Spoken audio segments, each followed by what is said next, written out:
लेकिन दुनिया में किसी को नहीं मालूम कि दीपावली का सही पर्व का क्या अर्थ है और ये दीपावली का प्रारंभ कहां से हुआ है।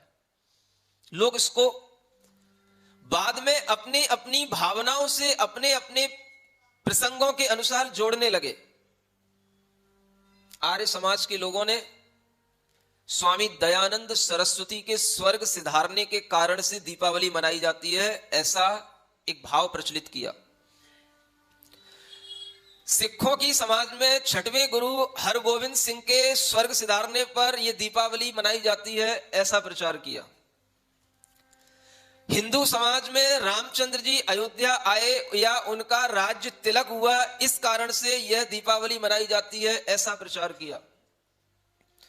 कई जगहों पर लिखा है कि विष्णु जी ने 13, 14, 15 और एकम इन 4 दिनों के लिए प्रसन्न होकर के ये सब लोगों से कहा कि राजा बलि की दानवीरता से हम प्रसन्न हुए हैं, इसलिए इन 4 दिनों में उत्सव करो। एक जगह लिखा है कि यमराज ने कह दिया कि इन 4 दिनों में जो उत्सव करेगा उसके लिए कभी अकाल मृत्यु नहीं होगी। ये सब वो रेफरेंस बता रहा हूं जो शास्त्रों में जगह जगह पर बिखरे पड़े हैं, चाहे वो जैन हो चाहे अजैन हो। अब इन रेफरेंसों के तहत हम आपको कुछ बताना चाह रहे हैं। ये जितने भी रेफरेंस हैं, अगर आप देखें दयानंद सरस्वती या हरगोविंद सिंह, ये तो सब बहुत बाद के रेफरेंस हो गए, क्योंकि अगर उनके कारण से भी दीपावली मनाई जाती है तो ये तो बहुत बाद की बात हो गई। दीपावली की प्रथा तो भगवान महावीर स्वामी के निर्वाण से जुड़ी हुई है, ये सबसे प्राचीन रेफरेंस है।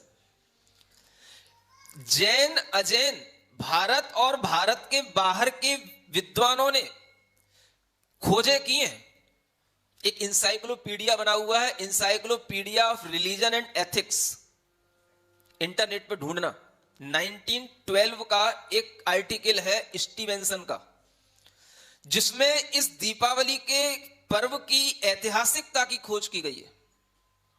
और उस ऐतिहासिकता के वर्णन में यह पाया गया कि जितने भी रेफरेंस मिलते हैं, कहीं पर भी यह स्पष्ट नहीं होता है कि यह दीपावली इस कारण से मनाई जाती है। जैनों के अलावा अन्यत्र जितने भी शास्त्र हैं उनमें अगर कहीं पर कोई प्रामाणिक रेफरेंस मिलता है और जो सबसे प्राचीन हो तो वह केवल जैनों के साहित्य में मिलता है।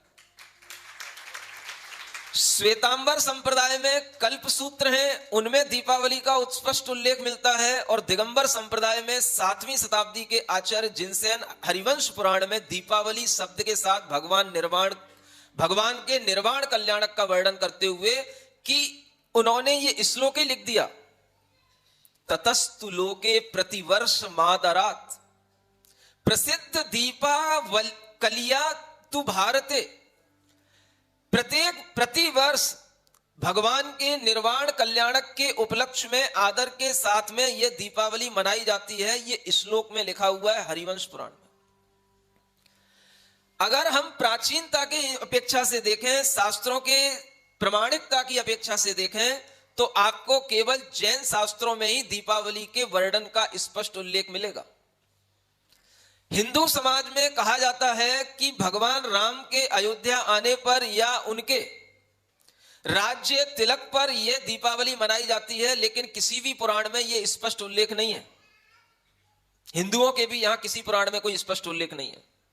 अब आप इससे किस नतीजे पर पहुंच रहे हैं और विद्वान लोग किस नतीजे पर पहुंचे, वो मैं आपको बता रहा हूं। अगर दयानंद सरस्वती और कोई भी की बात है जिनका काल बहुत बाद का है, तो वो तो बहुत बाद की बात हो गई, लेकिन दीपावली तो उससे पहले ही प्रचलित थी। लोगों ने, इसका मतलब है फिर अपने अपने संप्रदाय के अनुसार दीपावली को अपने अपने गुरुओं और अपने अपने आराधकों के अनुसार उसको जोड़ लिया। दीपावली का संबंध किस विषय में अगर हमें प्राचीनता के साथ में मिलता है, तो इस विषय में केवल हमें जैन शास्त्रों में ही उपलब्ध होता है। और यह जैन शास्त्रों में लिखा हुआ स्पष्ट उल्लेख है कि 13 के दिन भगवान ने जब ये समौ शरण का त्याग किया, चतुर्दशी की अंतिम रात्रि में वह निर्वाण को प्राप्त हो गए, तो वहां पर दीपावली का प्रचलन हुआ, दीपावली मनाई गई। माने दीपावली का संबंध भगवान के निर्वाण से है। और जब भगवान के निर्वाण से है तो जिस समय पर निर्वाण कल्याणक मनाया गया, आपको दीपावली उसी समय पर मनानी चाहिए। जैन लोग अनेक अजैन समुदाय के साथ में रहते हैं, इसलिए वो धीरे धीरे अपनी सत्यता, अपनी प्रामाणिकता, अपने ज्ञान को भूलते चले जाते हैं और वो धीरे धीरे जो कुछ भी प्रचलित होने लग जाता है उस प्रचलन के अनुसार अपनी मान्यता ढालते चले जाते हैं। धीरे धीरे ये सब चीजें प्रचलित होने लगी। जिस समय पर भगवान का निर्वाण कल्याणक हुआ, आप देखें उस समय पर सब एक थे। जिस वैशाली गणतंत्र में जहां पर भगवान का मोक्ष हुआ था वो गणतंत्र कहलाता था, वहां के पर प्रजातंत्र चलता था, राजाओं का राज्य नहीं था उस। वह वैशाली गणतंत्र एक ऐसा गणतंत्र था जहां के राजा लोग आपस में उस गणतंत्र को बना करके रखते थे और उन राजाओं के अंदर भी वह गणतंत्र एक प्रजा की व्यवस्था के रूप में उपस्थित था। उस समय के राजा लिच्छवी राजा, मल्ल राजा कहलाते थे और वो सारे के सारे राजा उस समय पर उपस्थित थे और उन सब राजाओं ने एक साथ पूरे लोक में इस तरीके से दीपावली मनाने का ये आयोजन किया कि भगवान के निर्वाण कल्याणक पर अगर देव लोग दीपोत्सव कर सकते हैं तो क्या हम मनुष्य नहीं कर सकते। तो सब राजा लोगों ने मिलकर के पूरी प्रजा के साथ में दीपोत्सव की प्रक्रिया प्रारंभ की। समझ आ रहा है? ये दीपोत्सव कब होना चाहिए? स्पष्ट सुनो। इसका संबंध अगर भगवान महावीर स्वामी के निर्वाण कल्याणक से है तो आपको ये दीपोत्सव निर्वाण कल्याणक के समय पर ही करना चाहिए। लेकिन आप कब करते हो, क्यों करते हो, वो भी अभी बताऊंगा धीरे धीरे। हमारा ये कहना है, अभी तक जितनी भी आपके अंदर ज्ञान चले आ रहे हैं, हमने भी कभी इस तरीके के खोजपूर्ण तथ्यों को कभी पहले संजोया नहीं, जो पहली बार हमने यहां पर संजोया और आपको मैं बता रहा हूं। मुझे यह समझ में आया कि आपको यह मान्यता अपने अंदर बिठानी चाहिए कि दीपावली अगर हम निर्वाण कल्याणक के लिए मना रहे हैं तो वह निर्वाण कल्याणक जिस समय पर होता है हमें दीपावली उसी समय पर मनानी है। पहली बात यह मुख्य है, इस बात को भुलाना नहीं है। अगर हम गलत हो रहे हैं तो हमें अपने आप को सुधारना है। आचार्य जिनसेन महाराज ने लिखा है कि उस समय पर पूरा लोक दीपावली मनाने लगा और प्रतिवर्ष मनाने लगा। जिनेंद्र निर्वाण विभूति भक्ति भाक, ऐसा लिखा उन्होंने। माने जिनेंद्र भगवान की निर्वाण की वैभव के भक्ति के वशीभूत होकर के यह लोक दीपावली मनाता है। और यह सब विद्वानों ने स्वीकार किया है कि जितना स्पष्ट उल्लेख जैन शास्त्र में दीपावली का ऐतिहासिक रूप में उपलब्ध होता है और वह सही परंपरा के रूप में उपलब्ध होता है, उतना स्पष्ट उल्लेख हमें किसी भी जैनों के अलावा अन्य शास्त्रों में उपलब्ध नहीं हुआ। ये encyclopedia of religion and ethics में पहले आर्टिकल लिखे जा चुके हैं, उनकी खोज करके आप पढ़ लेना। 1912 के लिखे हुए आर्टिकल के आधार पर आपको बात कर रहा हूं। समझ आ रहा है? अब देखो क्या हुआ। पुराण हैं, हिंदुओं के भी बहुत सारे पुराण हैं। उनमें एक पुराण है, हिंदुओं के यहां पर भी एक पद्म पुराण आता है, एक भविष्यत पुराण है, एक वराह पुराण है। इन पुराणों में इस समय पर अनेक तरह के उत्सव मनाने के बारे में लिखा हुआ है। 14 के दिन उत्सव मनाना, अमावस्या के दिन उत्सव मनाना। लेकिन एक बहुत अच्छी बात लिखी हुई है कि ये जो अमावस्या के बाद में एकम आती है, प्रतिपदा, जिसको हम क्या बोलेंगे, कार्तिक शुक्ला का पहला दिन, जिसे हम प्रतिपदा कहते हैं। लिखा है कि इस प्रतिपदा पर भी आपको उत्सव मनाना चाहिए। जैसे चैत्र शुक्ला की प्रतिपदा पर उत्सव मनाया जाता है, वर्ष की शुरुआत होती है तो वहां पर उत्सव मनाया जाता है, वैसे ही इस प्रतिपदा पर भी उत्सव मनाना चाहिए। ये हिंदू पुराणों की बात बता रहा हूं आपको। अब क्यों मनाना चाहिए ये नहीं लिखा, लेकिन एक रेफरेंस मिला। एक वामन पुराण है हिंदुओं के यहां, उस वामन पुराण में इस प्रतिपदा का नाम दिया गया है वीर प्रतिपदा। क्या कहा गया, सुन रहे हो? वीर का मतलब क्या? वीर भगवान की यह प्रतिपदा है। वीर भगवान की प्रतिपदा कैसे हो गई? भगवान का निर्वाण हुआ, एक दिन बाद ही अगले ही दिन से वह निर्वाण का वर्ष शुरू हो गया। भगवान की वह वीर निर्वाण संवत प्रारंभ हो गई और उस समय पर जितने भी गणराज्य थे, जितने भी गणतंत्र थे, सभी ने एक मत से इस वीर निर्वाण संवत को स्वीकार करके इस वीर निर्वाण संवत को मान्यता दी। और सबसे पहले अगर इस विश्व के अंदर कोई भी आज प्राचीन संवत उपलब्ध है तो वो वीर निर्वाण संवत उपलब्ध है। संवत जानते हो? बहुत सारी संवत है। वीर निर्वाण संवत है, विक्रम संवत है, शक संवत है, हिजरी संवत है, तनिक तरह बहुत सारे समुदाय की अलग अलग संवत हैं। लेकिन सब संवतों में सबसे प्राचीन संवत है वो वीर निर्वाण संवत है। कि कुछ भी ज्ञान शायद आप लोगों को नहीं है, इसीलिए चलता फिरता कभी भी आदमी कुछ भी बोल देता है। भगवान महावीर स्वामी कब हुए थे? अभी 200-400 वर्ष पहले हुए होंगे। समझ आ रहा है? और एक जैन आदमी भी सुन लेता है और सुन करके कुछ कह नहीं पाता है, क्योंकि नॉलेज तो कुछ है ही नहीं। जो इतिहास प्रसिद्ध चीजें हैं, जो इतिहास में कोई डाउट नहीं है, भगवान महावीर स्वामी के समय को लेकर के ईसा से 527 वर्ष पहले भगवान महावीर स्वामी का निर्माण हुआ है। आज अगर हम ईसा संवत भी मानते हैं तो वो भी भगवान महावीर स्वामी के निर्माण के 500 वर्ष की बाद की है। सबसे प्राचीन संवत है वीर निर्वाण संवत। समझ आ रहा है? और ये संवत इतने महत्व की थी उस समय पर, सब लोगों ने इस संवत को माना। भगवान महावीर स्वामी के समय पर ब्राह्मण, क्षत्रिय, वैश्य, शूद्र चारों वर्णों के लोग एक साथ भगवान महावीर स्वामी को मानते थे। उनकी अहिंसा से हर व्यक्ति प्रभावित था और उनके उल्लास में, उनके आनंद में हर व्यक्ति ने अपना आनंद मनाया। कोई भेदभाव नहीं था, बड़ा सौहार्द का वातावरण था। और ये वो दिन थे जब ये 4 दिनों का ये पर्व मनाया जाता था। 13, 14, अमावस और एकम, ये 4 दिन के पर्वों को मनाने की भी परंपराओं का उल्लेख इतिहास में मिलता है। लोग इसको अलग अलग तरीके से मनाते रहे, धीरे धीरे परिवर्तन होते रहे, अपनी अपनी मान्यताएं बनती गईं। लोग अलग अलग तरीके से अपनी अपनी मान्यताएं बनाते गए। 13 की मान्यता भी अलग तरीके से बन गई। 14 की मान्यता भी शास्त्रों में अनेक जगह पर यक्ष रात्रि के नाम से जानी जाती है। कहीं पर सुख रात्रि के नाम से लिखी है कि 14 की रात्रि में क्या करना। ऐसा लगता है कि बहुत सारे भूत पिशाच आक्रमण करते हैं, इसलिए भगवान की आराधना करना। ये 14 की रात्रि में विशेष रूप से टोने टुटके दूर करने के लिए 14 की रात्रि अनेक अनेक जगह पर मनाई जाती है। हम दूसरी और कल्चर की बात कर रहे हैं। गुजरात में, दक्षिण में, उत्तर भारत में अलग अलग जगह पर ये दीपावली मनाने के अलग अलग प्रयोजन हैं। लेकिन कोई भी वास्तविकता के साथ में, शास्त्रीय प्रमाणिक उल्लेख के साथ में और इस बात के साथ में कि हाँ ये प्रयोजन हमारा पारंपरिक रूप से चला आ रहा है, ऐसा कोई भी उल्लेख किसी के पास उपलब्ध नहीं है। वीर निर्वाण संवत सबसे प्राचीन संवत, आपके लिए इसका कोई महत्व नहीं है।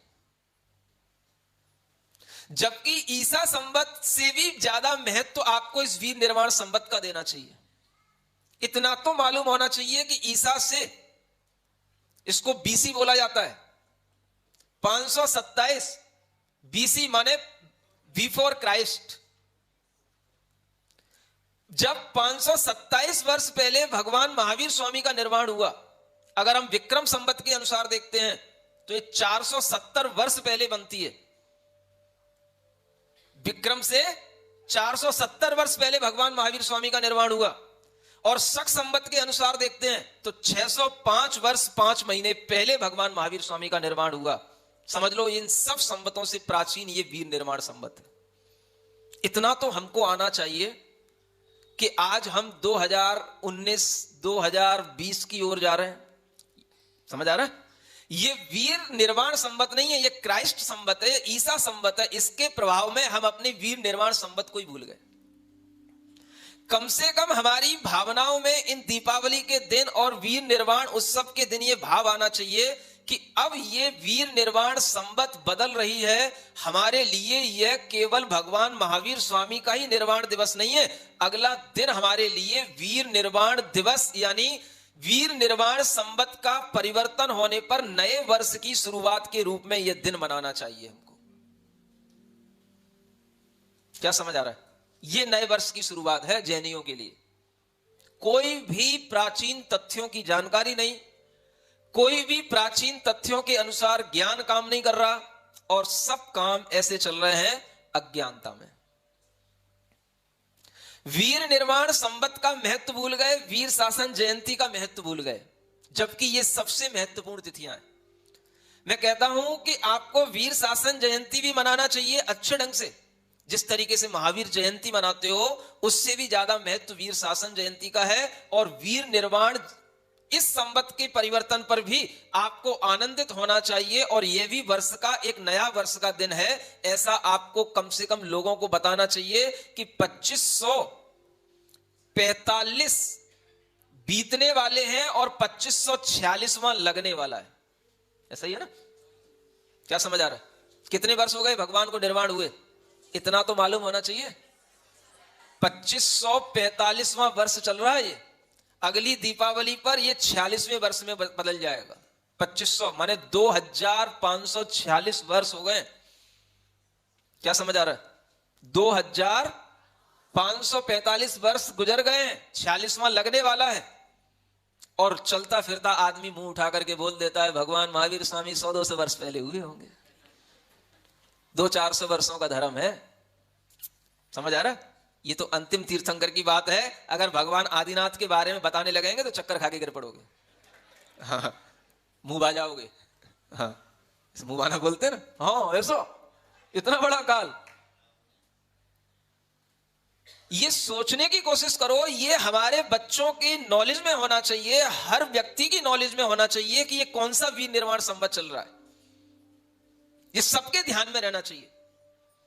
जब आपको ये ध्यान रहेगा, इसकी आप चर्चा करोगे, लोगों के बारे में इसकी जानकारी रहेगी, तो कोई भी आदमी कम से कम भगवान महावीर स्वामी से भी नापेगा तो इतना तो समझेगा ये 2500 वर्ष हो गए इस दीपावली को मनाते हुए और भगवान महावीर स्वामी की आराधना करते हुए इन जैनियों को। 2500 वर्ष लगातार। और ये शास्त्रीय प्रमाण से चला आ रहा है। 7वीं शताब्दी में ही जब जिनसेन महाराज ने लिख दिया हरिवंश पुराण में, तो समझो उस समय पर भी ये पूरा लोक एक साथ ही दीपावली मनाता था। धीरे धीरे ये विभाजन होते चले गए, परंपराएं अलग होती चली गई। लोगों के अंदर जब ज्ञान नहीं रहता तो अपने अनुसार वह कुछ भी करने लग जाते हैं। तो तेरस में क्या करते हैं लोग? अब आप बताओ हमको, आप क्या करते हो तेरस को? महाराज नए नए बर्तन लाते हैं घर में खरीद कर, और वो भी स्टील के बर्तन लाते हैं चमकते हुए बढ़िया शाइनिंग वाले, उस पर अपना नाम लिखवाते हैं खुदवा करके बढ़िया। ऐसे उधर अब ये क्या प्रयोजन है नए बर्तन लाने का? पुराना बर्तन छोड़ करके नए बर्तन को लाने से आपको क्या मिलेगा? नए बर्तन को लाने की परंपरा के पीछे क्या प्रयोजन है? कुछ नया धारण करने का भाव है। देखो, प्रतीक जो थे वो प्रतीक रह गए। नया पात्र, नई कोई भावना, नया कुछ हम अपने घर में लाएं, नई चीज को अगर हम लाएंगे तो वह नए के प्रतीक के रूप में आप उस दिन बर्तनों को खरीदने लग गए। और भगवान ने क्या किया था नया? उन्होंने एक नई शुरुआत की थी कि अब मुझे मोक्ष जाने का बिल्कुल निकट समय आ गया है, अब मुझे नए सिद्ध गति की तैयारी करना है। तो उसके लिए उन्होंने उस तेरस के दिन सब कुछ छोड़ा था और वह धन्य तेरस हो गई थी। आज आप उस धन्य तेरस को केवल बस नए बर्तन खरीदने के रूप में मना रहे हो। समझ आ रहा है? अब हम आगे बढ़ते हैं। एक छोटी दीपावली होती है, एक बड़ी दीपावली होती है। छोटी कब आती है भाई? आप ही बताओ हमें। कब आती है? 14 को। 14 के दिन जब ये छोटी दीपावली आती है तो लोगों के मन में एक भाव आता है कि कुछ दिए जलाकर के वो पहले घर के अंदर कुछ छोटे दिए लेते हैं और कुछ बड़े दिए लेते हैं। बड़ा दिया एक होता है, छोटे दिए उसके साथ में कई सारे रहते हैं। समझ आ रहा है? तो छोटे दिए तो जो इतनी भी हमने एक थाली में जलाए वो सब अपने घर के बाहर रख दिए, और बड़ा दिया लेकर के घर के अंदर ले आए और उसको रात भर जलने देते हैं। समझ आ रहा है? आ रहा है ना? क्यों जलने देते हैं? आपको मालूम है क्यों जलने देते हैं? अब वो मालूम है, जब मालूम पड़ गया कि 14 की रात्रि को दूसरे दिन सुबह को भगवान का निर्वाण होना है, तो पहले से ही तैयारी कर लेते हैं। एक दीपक बड़ा घर के अंदर जला करके रखते हैं, रात भर जलना चाहिए।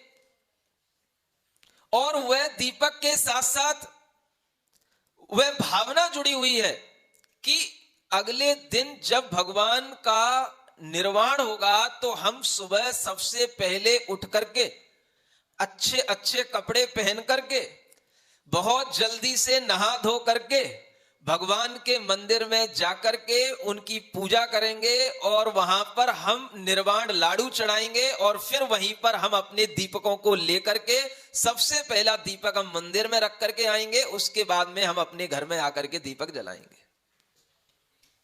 ऐसे होता है। उस 14 की रात्रि को, एक तो मैंने आपको बताया निर्वाण 14 बोला जाता है, समझ आ रहा है? ये ऐतिहासिक उल्लेख बता रहा हूं जो आज तक मैंने कहीं नहीं बताए, पहली बार ही आपको बता रहा हूं और पहली बार ही दुनिया सुन रही है। इसको निर्वाण 14 के रूप में भी जाना जाता है, इसको यम 14 के रूप में भी जाना जाता है। किसके रूप में? लोगों ने इसको यम 14 से यमराज से जोड़ लिया, समझ आ रहा है? किसी को यमराज के साथ साथ डर लग गया और दूसरे भूत प्रेतों का तो उनने उससे जोड़ लिया, तो वो टोना टुटके के रूप में जुड़ गया कि भाई इस दिन क्या करना, भगवान की आराधना करना, विष्णु जी की आराधना करना, ताकि जो है टोने टुटकों के अपन बचे रहे। जबकि यम 14 का मतलब क्या है? यम माने यम को धारण करने वाले वह भगवान महावीर स्वामी, जो पंच यम बोले जाते हैं, पंच महाव्रत, उसको धारण करने वाले वह भगवान महावीर स्वामी का वह यम का अंतिम दिन है, जब वह इन महाव्रतों के फल को प्राप्त करके निर्वाण को प्राप्त हो जाएंगे। इसलिए उसका नाम है यम 14 या निर्वाण 14। लेकिन इससे भी पहले एक चीज और आप लोग करते थे, वो बता नहीं रहे हो। कई जगहों पर एक टेसू की प्रथा चलती है, या नहीं है? या नहीं है? कहां पे? दशहरे पे? अरे नहीं भाई, अरे टेसू भी आता है, अरे तो फिर अलग अलग जगहों पर अलग अलग आता होगा। मैंने तो खुद करा है, बता रहा हूं आपको। उसको भी तेरस के दिन लाया जाता है। और थोड़ा सा आगे बढ़ना, मथुरा की तरफ, आगरा की, फिरोजाबाद की तरफ बढ़ना, तो आपको पता पड़ेगा। समझ आ रहा है? उसको भी लाया जाता है और उसको भी बाद में 2 दिन तक घर में रखा जाता है और फिर दीपावली के दिन उसमें भी पटाखा लगा के उसको भी फोड़ दिया जाता है। समझ आ रहा है? अब ये प्रथाएं तमाम चल रही हैं, लेकिन आपको यह देखना है कि इसमें क्या सच्चाई है और हमें किस सच्चाई से जुड़ना है। समझ आ रहा है? 13 का दिन, 14 का दिन आपके लिए छोटी दीपावली के रूप में क्यों है, ये आपको समझ में आ गया। अगला दिन अमावस्या का जब प्रारंभ होगा तो उस दिन आपको सुबह सुबह, माने सुबह हो नहीं पाए, होनी तो रात ही चाहिए। आपको ये नहीं देखना है कि हम सुबह सुबह भगवान की लाडू कैसे चढ़ाएंगे, हम भगवान की पूजा कैसे करेंगे, हम भगवान का अभिषेक कैसे करेंगे, हम तो रात में कुछ करते ही नहीं है। इस तरीके की अगर विचारधारा रखोगे तो तुम सबसे महाअज्ञानी कहलाओगे। जब देवलोक भगवान की पूजा करने आ रहे हैं तो उस अवसर पर आपको यह नहीं देखना है कि अब हमें जब दिन हो जाएगा तब हम पानी लाएंगे, तब हम भगवान का अभिषेक करेंगे, तब पूजा करेंगे। नहीं, हमें उसी समय पर करना है जिस समय पर यह कार्य देवों ने किया था, और जिस समय पर जो काम करने का है वो अगर उसी समय पर किया जाएगा तो फलीभूत होगा, नहीं तो तुम्हारा ज्ञान ही तुम्हारा अज्ञान के रूप में सामने आ जाएगा। समझ आ रहा है? ये मुझे अच्छी तरीके से ध्यान है कि उस दिन साल में एक ही दिन होता है जब सुबह सुबह जल्दी नहा धो करके और अच्छे अच्छे कपड़े पहन करके मंदिर आया जाता है। नहीं, यहां नहीं होता है? नहीं होता। देर से नहीं करना, इस बार तो आपको जल्दी करना है और पूरे मेरठ में सबसे पहले लाडू यहीं पे चढ़ना चाहिए और सबको मैसेज देना है कि यहां पर सुबह, समझ आ रहा है? हाँ, सुबह होने से पहले लाडू चढ़ेगा और अच्छे ढंग से विधिवत तरीके से चढ़ेगा। जब भगवान महावीर स्वामी का निर्वाण हुआ है तो भगवान महावीर स्वामी का जो स्तोत्र है, वर्धमान स्तोत्र, उसका पाठ करके जिस समय पर उसमें जो भगवान महावीर स्वामी के निर्वाण का काव्य आएगा, उसी काव्य के साथ में वह निर्वाण कांड पढ़ करके वह लाडू चढ़ाया जाएगा। और यही सबको करना चाहिए। हमें भगवान की स्तुति के साथ में यह प्रक्रिया प्रारंभ करनी चाहिए। जब इस तरीके से आप सुबह कर लेंगे तो हम कहते हैं आपका निर्वाण कल्याण मनाना, दीपावली मनाना सार्थक हो गया। दीपावली आपको सुबह ही मनानी है और दीपावली मनाने का प्रयोजन सुबह का ही है। सुबह, बस कितनी बार बोलूं, सुबह हो नहीं पाए, सुबह जाए उससे पहले रात्रि समाप्त हो नहीं पाए, उसके बीच में आपको मानना है। जो भी समझ में आए सो करो। नहीं, सुबह होने से पहले आपकी लाडू चढ़ने के बाद आपको बाहर उजाला दिखना चाहिए, बाद में, उससे पहले लाडू चढ़ जाना चाहिए। समझ आ रहा है? अगर आप 5:30 बजे भी चढ़ाओगे तो भी अंधेरा रहता है सुबह 5:30 बजे, 4 बजे नहीं। हाँ, समझ आ रहा है? और 15 मिनट बाद 5:45 पे आप देखोगे बिल्कुल उजाला हो जाता है, उजाला होने लग जाता है। और भी 5:30 से 5:45 तक भी चढ़ाओगे तो भी चलेगा, लेकिन हल्के अंधकार में चढ़ना चाहिए। तब आप समझ में आएगा कि आप टाइम मिला रहे हो। समझ आ रहा है? ये आपको ध्यान में रखना है और हर व्यक्ति को इसी तरीके के भाव में आना है। पुरानी पंडिताई नहीं दिखाना कि मैं रात में पूजन नहीं करता, कि मैं रात में अभिषेक नहीं करता। समझ आ रहा है? ये पंडिताई एक दिन के लिए अपने घर पर रख देना। भगवान का कल्याणक हो रहा है, देवलोग निर्वाण बनाने आ रहे हैं, तो अपनी पंडिताई दिखा रहे हो। एक दिन अगर हम कुछ परंपरा से हटकर के भी करते हैं तो कोई दोष नहीं होता है। समझ आ रहा है? ये भी अपने दिमाग से निकाल देना। अवसरों पर अवसर पाकर के काम करना चाहिए, है ना? जब जैसा अवसर आता है हमें उस अवसर के अनुसार भी अपना भाव बनाना चाहिए, उसी के अनुसार काम करना चाहिए। तो ये आपसे कह रहा था कि देखो ये कैसा 4 दिन का ये उत्सव का पर्व है, 13, 14 अमावस्या और एकम। अब अमावस्या के दिन शाम के समय पर क्या हुआ? एक और प्रसंग जुड़ गया। मुख्य प्रसंग तो भगवान महावीर स्वामी के निर्वाण से है, लेकिन एक और प्रसंग जुड़ गया। क्या करें? उत्सवों की परंपरा आपके यहां चलती है, सब लोगों के अंदर उल्लास पर उल्लास बढ़ता चला जाता है और आपके पुण्य से एक बढ़कर के अवसर आते चले जाते हैं कि आप हमेशा ऐसे ही उल्लसित रहें, आनंदित रहें, हमेशा मिठाइयां खाते रहें, मिठाइयां बांटते रहें और आपस में मिलजुल करके ऐसे ही सौहार्द का वातावरण बनाए रखें। ऐसे उत्सव आने का यह एक बहुत बड़ा प्रयोजन होता है और यही प्रयोजन पहले चलता था। आप देखो, इस दिन दीपावली के दिन सभी लोग शाम को मिलते थे, आपस में भाईचारे की तरह व्यवहार करते थे, गले भी मिलते हैं। और ये एक ऐसा माहौल बन जाता है जब हर कोई व्यक्ति अपने बैर भाव को, वैमनस्यता को भूल करके सबके घर में आता है, जाता है, खुद भी अपने घर में आएगा तो भी उसको भी मिठाइयां खिलाएगा और किसी के घर में जाएगा तो वहां पर भी खा के आएगा। समझ आ रहा है? अब होता है कि नहीं होता? कुछ होता है। थोड़ा बनाए रखो आपस में ही, घर घर के ही लोग नहीं, कोई भी घर वाला किसी के घर में पहुंच जाए, क्या समझ आ रहा है? उसको मिठाई खाने को मिलना चाहिए, है ना? ऐसा वातावरण, पारस्परिक प्रेम का, यह उल्लास का वातावरण इस दिन आता है। और जब अमावस्या की शाम हुई तो एक प्रसंग और जुड़ गया कि उस दिन जो भगवान महावीर स्वामी के प्रमुख प्रथम गणधर थे, इंद्रभूति गौतम गणधर कहलाते हैं, उनका शाम को ज्ञान कल्याणक हो गया, यानी उन्हें केवल ज्ञान की प्राप्ति हो गई। तो उस केवल ज्ञान की प्राप्ति करने के लिए देव लोग पुनः उस केवल ज्ञान की पूजा करने के लिए आए। तो उस दिन शाम को फिर देवों का आगमन हो गया, तो फिर लोगों के लिए उल्लास का वातावरण हो गया। तो लोगों ने कहा आज तो हमने सुबह भी दीपावली मनाई और अब हम शाम को भी दीपावली मनाएंगे। आज का दिन हमारे लिए बहुत ही पवित्र है। समझ आ रहा है? तो सुबह भी अंधेरे में दीपावली मनी और शाम को भी अंधेरे में दीपावली मनी। कितना बढ़िया दिन है। अब क्या दिन रहा? प्रसंग क्या रहा? गणधर का केवल ज्ञान की प्राप्ति होना। समझ आ रहा है? अब देखो, वो तो केवल ज्ञान हो गया, कुछ समय तक लोगों के दिमाग में बातें रही, 100-200 वर्ष तक। उसके बाद में धीरे धीरे आदमी जब ज्ञान से हटता चला जाता है तो अपनी बस केवल परंपराएं रह जाती हैं और उसी में वो ढलता चला जाता है। अब आप शाम को क्या करते हो, क्या होता है घरों में? देखो सुनो क्या होता है।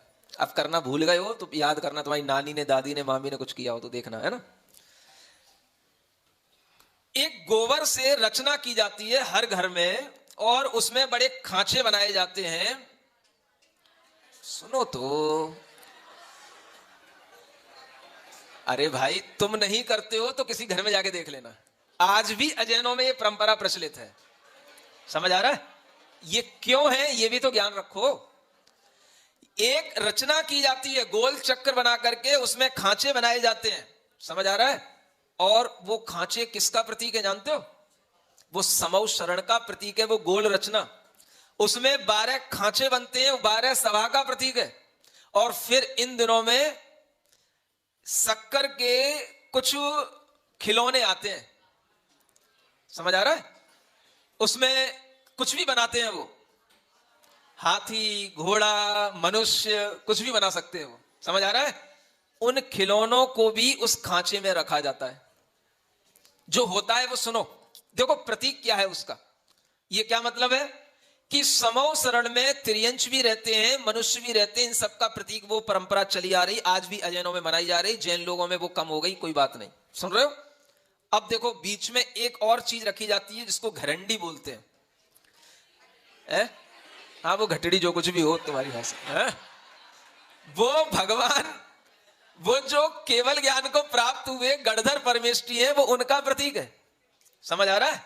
और उन्हीं गणधर को गणधर भी कहा जाता है और गणेश भी कहा जाता है। गण के जो ईश हैं उन्हें गणेश कहा जाता है। समझ आ रहा है? तो गणेश जी को उस दिन, इंद्रभूति गणेश जी को उस दिन केवल ज्ञान रूपी लक्ष्मी की प्राप्ति हुई। समझ आ रहा है? तो वह गणेश जी की भी और लक्ष्मी जी की भी अलग अलग तरीके से पूजा और उनकी भी फोटो रख करके लोग अपनी मान्यता में वह पूजा प्रतिष्ठा करने लगे। प्रतीक क्या है? गणेश माने गणधर परमेष्ठी को, लक्ष्मी माने केवल ज्ञान की लक्ष्मी प्राप्त हुई। समझ आ रहा है? ये भारत हमेशा से आध्यात्मिक वातावरण का एक भारत रहा है, लेकिन धीरे धीरे हमारे प्रलोभनों ने इस आध्यात्मिक भाव को भुला दिया और हम अपने उसी भौतिक भाव पर आ गए, लौकिक भाव पर आ गए। तो हमें बस धन की इच्छा रह गई। समझ आ रहा है? लेकिन वो नहीं रहा। ज्ञान लक्ष्मी घनाश्लेष प्रभुवानंदन नंदितम। समझ आ रहा है? वो ज्ञान लक्ष्मी की उन्हें प्राप्ति हुई, केवल ज्ञान लक्ष्मी की प्राप्ति हुई, वो हम भूल गए। और उस दिन हम जो है क्या करने लगे कि इस तरीके से ये सब करके शाम को घर में भी पूजा होने लगी। और उसी दिन ये भी किया जाता है कि नए बही खातों पर नया अंकन करके, समझ आ रहा है, पुराने बही खाते 13 के दिन ही लेखा जोखा पहले समाप्त कर दिया जाता था। नए बही खाते बनाए जाते थे और उन नए बही खातों पर आज भी अगर आपको अपनी दुकानों में नए बही खाते रखना हो तो रख लेना, कोई बात नहीं। लेकिन आपको ये मान करके कि ये नए बही खाते वीर निर्वाण संवत के प्रारंभ होने के कारण से इस नए वर्ष के उपलब्ध में हम ये नए बही खातों को आगे बढ़ाएंगे। अब हम अपना नया व्यापार नए ढंग से आगे चलाएंगे। समझ आ रहा है? और उन बही खातों पर यही लिखा जाता है श्री महावीराय नमः। एक तरफ लिख लेना। अभी बनते कि नहीं बही खाते? है? अच्छी कोई रोली से या पीले रंग से, है ना, उस उंगली से, उस रंग से जो है श्री महावीराय नमः और श्री केवल ज्ञान लक्ष्मी नमः। समझ आ रहा है? ऐसा करके ओम बना करके उस बही खाते की शुरुआत करके आप अपने दुकान पर भी दीपावली को इस ढंग से मना सकते हो कि वहां पर भी दीपक ले जा करके, वहां पर भी जिनवाणी रख करके और थोड़ी सी वहां पर जिनवाणी का अर्घ चढ़ा करके, केवल ज्ञान का अर्घ चढ़ा करके आप अपनी दुकान पर दीपावली मना सकते हो। समझ आ रहा है? कोई आपको अलग से अन्य किसी भी फोटो की कोई जरूरत नहीं है। जिनवाणी केवल ज्ञान ही आपके लिए सबसे बड़ी चीज है। और घर पर भी यदि आपको शाम को दीपावली मनाना है तो अपने सब परिवार के लोगों के साथ बैठ करके भगवान महावीर स्वामी की फोटो के समक्ष देव जिनवाणी रख करके और वहां पर अपने दिया, एक मंगल कलश ये रख करके, और वहां पर आपको वर्धमान भगवान का कोई भी स्तुति, चाहे वो पूजा के रूप में हो, चाहे महावीर अष्टक के रूप में हो, चाहे वर्धमान स्तोत्र के रूप में हो, आपको पूरे घर के साथ में मिलकर के वह घर में भी स्तुति का पाठ करना चाहिए। और उसके बाद में अपने आनंद के कार्यक्रम जो कोई भी होते हैं आपके, वो अपने कर लेना चाहिए।